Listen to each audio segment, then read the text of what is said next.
El siguiente podcast es un proyecto vinculado al programa PAPIME de la UNAM y producido por el Taller de Estudios sobre Medio Oriente de la Facultad de Ciencias Políticas y Sociales de la UNAM. Muammar Gaddafi tenía solo 27 años cuando se hizo con el poder en Libia. Inspirado por las ideas panarabistas de Gamal Abdel Nasser, logró establecer pactos con los diferentes grupos étnicos del país, formando un estado fuerte y respaldado por la riqueza del petróleo. Sin embargo, su imagen fue cambiando con el pasar de los años y después de una prolongada estadía en el poder, defender un discurso antioccidental y reprimir a los grupos opositores libios y manifestantes motivados por las revoluciones árabes en 2011, la OTAN decidió coordinar una intervención militar con el objetivo de derrocarlo. Mi nombre es Jimena Rodríguez. Y David Vázquez, host de su podcast Las Relaciones Internacionales en Medio Oriente. Les damos la bienvenida al 31º episodio titulado Las revueltas en Libia y la caída de Gaddafi. ¿Cómo influyeron las transformaciones del orden internacional en las últimas 3 décadas en la decisión de la OTAN de intervenir en Libia en 2011 y en el derrocamiento de Muammar Gaddafi? ¿De qué manera las revueltas en Libia alteraron el equilibrio de poder en la región del norte de África y Eurasia? ¿Y cuáles han sido las principales consecuencias políticas, económicas y sociales de la queda de Gaddafi para Libia que podemos observar en la actualidad? Para responder esto, hoy nos acompaña el Dr. Martín Martinelli, historiador, profesor, periodista y doctor en Ciencias Sociales por el Observatorio Geohistórico en la Universidad Nacional de Luján, en Argentina.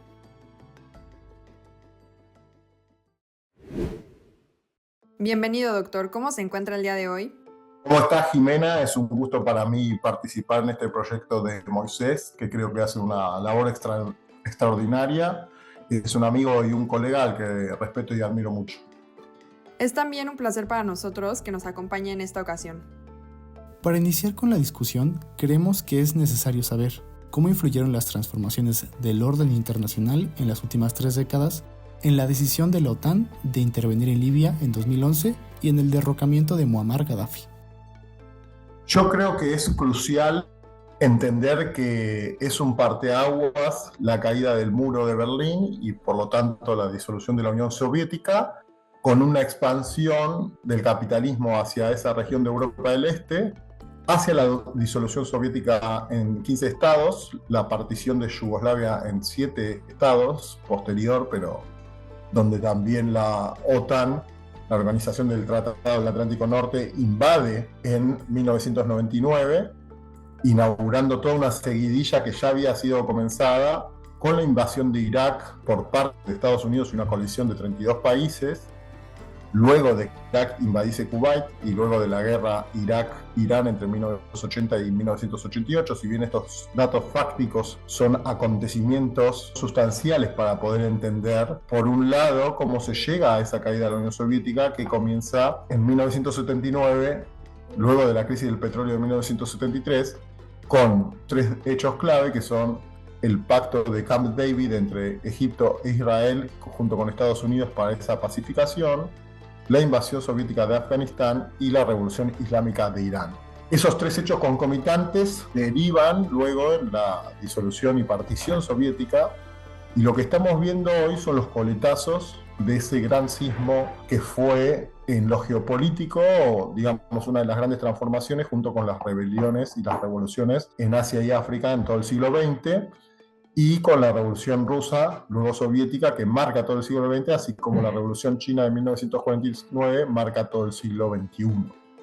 Entonces, parados acá, estamos ante una crisis de lo que es Occidente en la actualidad, pero visto en ese escenario, lo que hace Estados Unidos es, junto con esa expansión del capitalismo hacia esas regiones donde dominaba el socialismo, expandir la OTAN hacia el este, incumpliendo acuerdos y por lo menos cuestiones de palabra frente a los rusos, llegando hacia países que habían sido parte de la Unión Soviética. Eso abre todo un nuevo escenario en Europa, en una nueva Europa que había sido dividida por la cortina de hierro,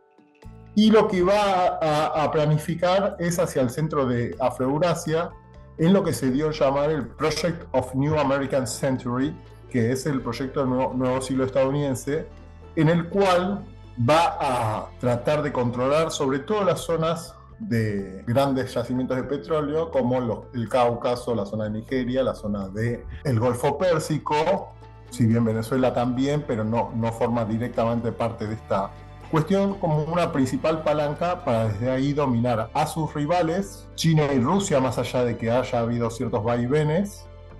y acercamientos y diferencias, son los grandes rivales que considera la política exterior estadounidense durante el siglo XX, y por eso le parece crucial en un momento acercarse a China después del 73, y a partir del 96 con los 5 de Shanghái y la Organización de Cooperación de Shanghái del 2001, la alianza ruso-china, que en la actualidad se encontraron más de 41 veces entre Xi Jinping y Vladimir Putin, hace que Estados Unidos esté quedando fuera de esa relación tripartita de los grandes tres poderes mundiales, más allá que no sean las tres mayores economías, sí lo son China e India, y sí Rusia es un poder sustancial, no solo por la teoría del Heartland de Mackinder, no solo por diferentes cuestiones de yacimientos, recursos, territorio, posicionamiento geopolítico, identidad como superpotencia, sino también porque en el plano internacional Rusia es un actor de peso, más allá de cómo se lo quiera evaluar y más allá de que esté o no esté al mismo nivel que Estados Unidos y China. Entonces, la situación mundial para llegar al momento del 2011, cuando la OTAN invade Libia,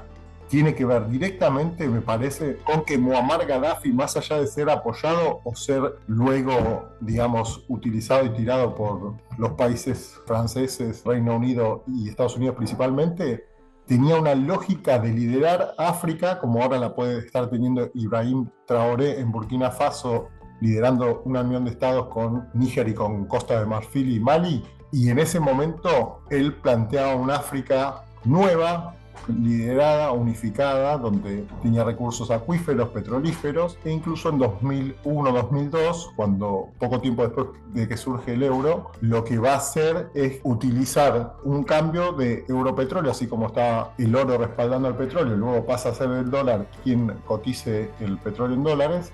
Ese desafío tomado por la centralidad estadounidense, que busca controlar el petróleo, que es uno de los motivos de la mayor cantidad de las guerras en los últimos 100 años, es ahí que Gaddafi muestra soberanía, independencia, autoridad, liderazgo en África, y creo que en la situación en que Estados Unidos busca aprovechar el vacío de poder dejado por la caída de la Unión Soviética, es ahí cuando va a haber diferentes poderes emergentes en diferentes partes del mundo, y Libia, con su tradición histórica de haber sido invadido por Italia, y como todo el norte de África y el sur de Europa, estando en el Mediterráneo, ha tenido una historia muy rica en la cual tiene una centralidad por el lugar donde se ubica.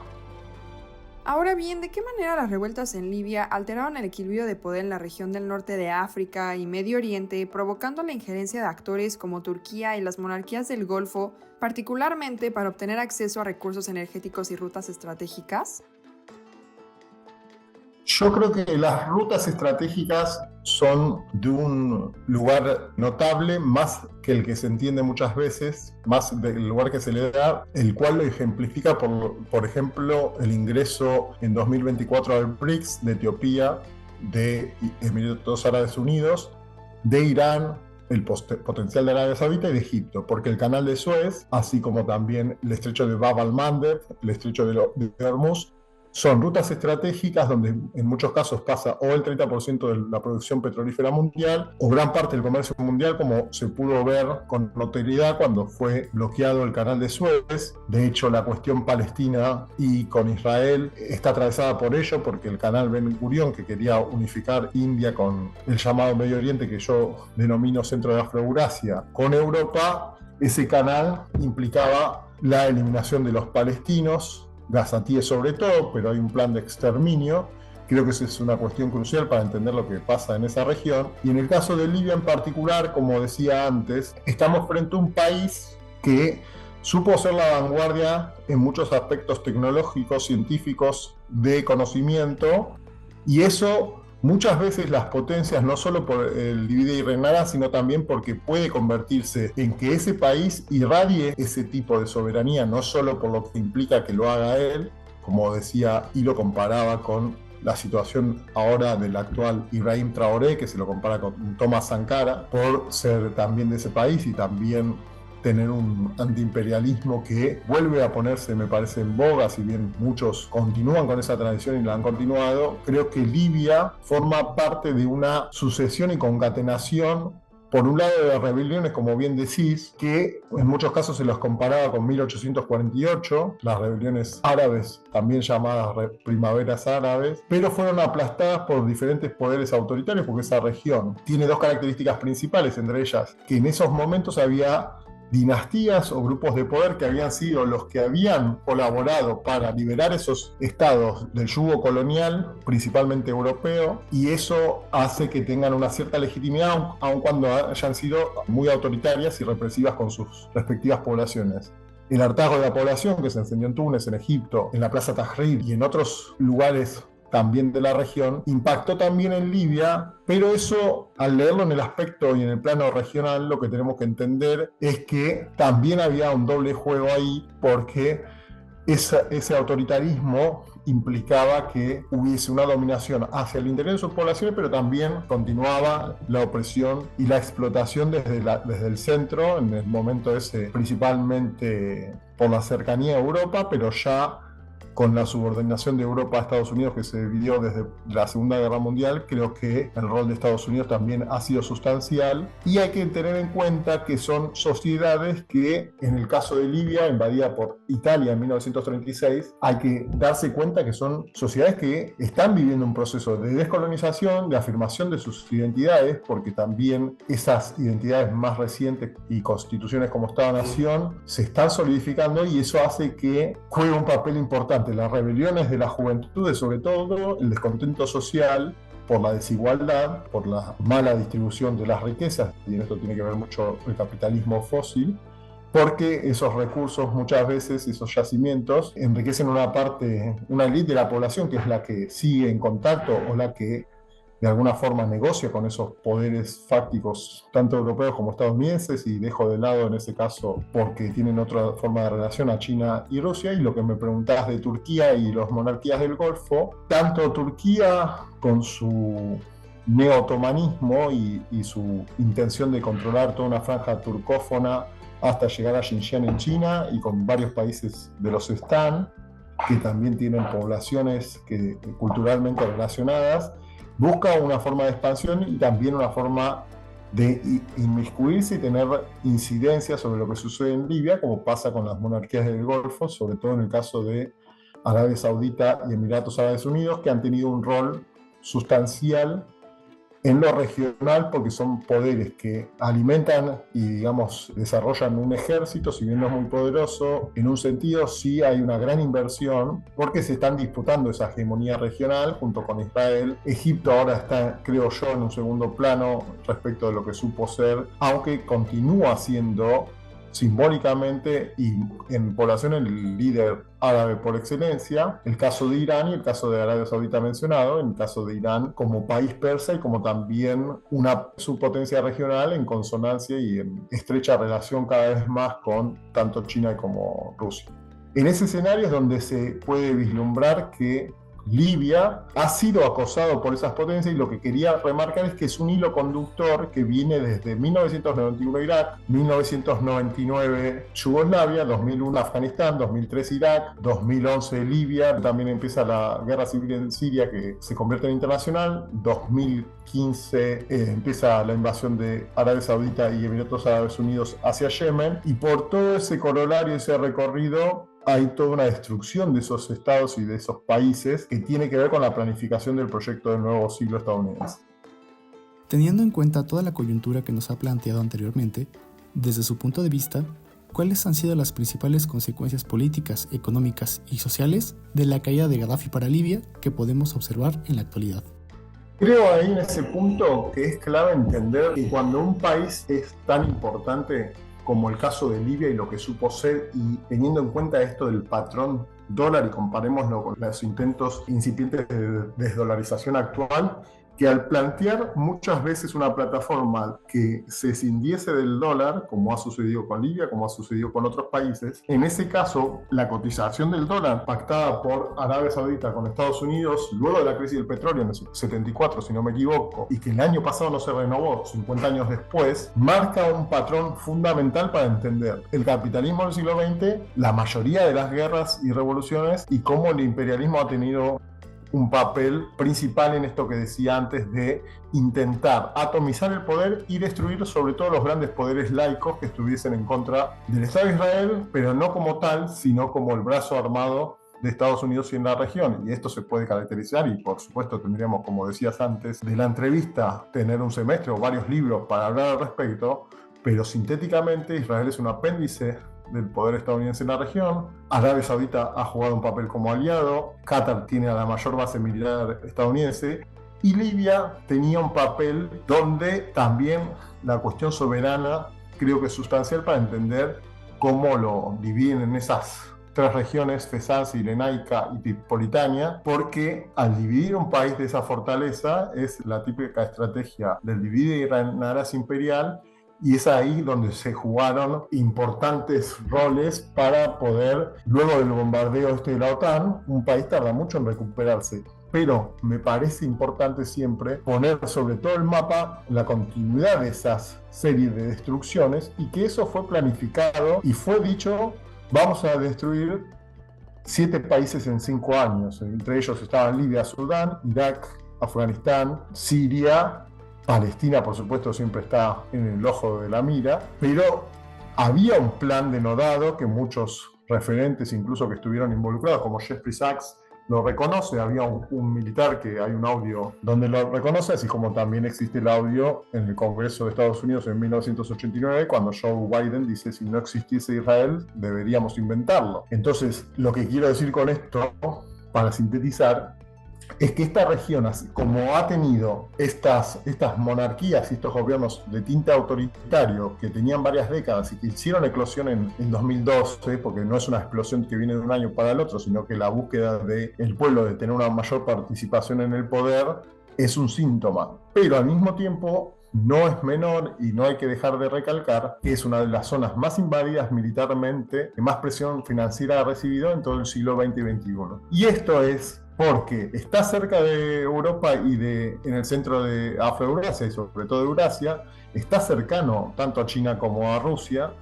por lo cual Estados Unidos, como la máxima potencia desde 1945 a esta parte, siendo la primer potencia extra-euroasiática de la historia, ha tenido un rol fundamental en invadir y liderar ataques hacia esa región. En el caso de Libia, vemos que el norte de África, como está en la zona lindante a Egipto, que ha sido aliado de Estados Unidos luego de haber tenido a Nasser para encabezar el panarabismo, y incluso se veía como puente afroasiático. Luego de ese pacto que mencionábamos antes, se convirtió en un aliado estadounidense con la segunda mayor ayuda militar extranjera luego de la de Israel. Por el otro lado, Argelia es un país notoriamente más rebelde en esos términos, más soberano, como lo fue Libia hasta ese momento, y Marruecos es un socio que justamente está cuidando el estrecho de Gibraltar, junto con el peñón de Gibraltar controlado por Reino Unido, la salida del Mediterráneo hacia el Océano Atlántico, y de esa forma vemos que cuando uno despliega en el mapa comienza a entender, porque ve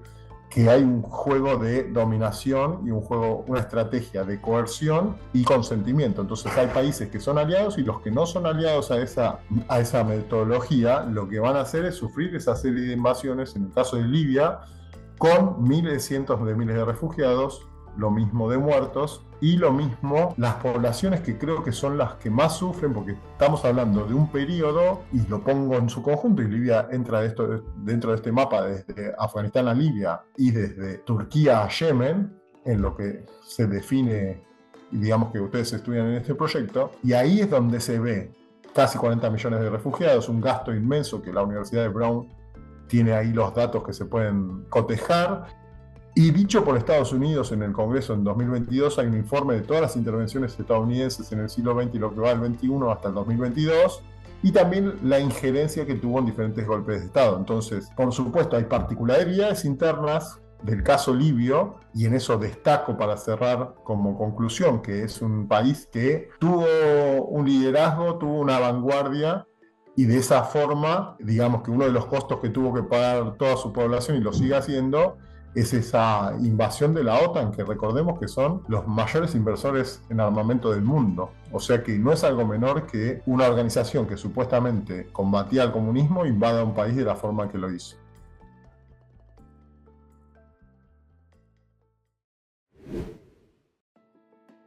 Doctor, le agradecemos mucho por participar en este episodio para repasar un suceso tan importante de la historia reciente de nuestra región de estudio. Para finalizar, ¿le gustaría recomendar alguno de sus textos para que nuestra audiencia también pueda leerlo y conocerlo un poco más? Bueno, podrían recomendarlo a ustedes, pero si me toca a mí recomendar, está mi libro de 2022, publicado en Argentina, luego en España, que es Palestina e Israel entre intifadas, revoluciones y resistencias, que lo pueden descargar de diferentes páginas con mi perfil. Y el mes que viene va a salir un libro sobre el genocidio israelí en Gaza y en Palestina y el escenario global. Y asimismo, digamos que gran parte de lo que está vertido sobre esos libros está en los diferentes artículos y diferentes participaciones que tengo en revistas como Tectónicos o mi columna de videos quincenales en El Viejo Topo de España, de Barcelona, pero también en participaciones como esta. Yo creo que tenemos que hacer un trabajo mancomunado y colectivo, como hacemos con Moisés y con otros colegas, así que un abrazo fuerte desde Argentina. Su recomendación estará en la descripción de nuestro episodio. Reiteramos los agradecimientos y le deseamos mucho éxito en sus proyectos actuales. Como en nuestra temporada pasada, quisiéramos agradecer al público que nos escucha desde diferentes partes del país y del mundo, no sin antes invitarles a seguir las redes del Taller de Estudios sobre Medio Oriente y, por supuesto, a continuar escuchando las discusiones en nuestros próximos episodios. Cada reproducción nos ayuda a crecer como proyecto, así que no duden en compartir el podcast. Todo el equipo se los agradece inmensamente. Esperamos que vayan a disfrutar esta temporada y nos vemos la próxima semana con un nuevo episodio.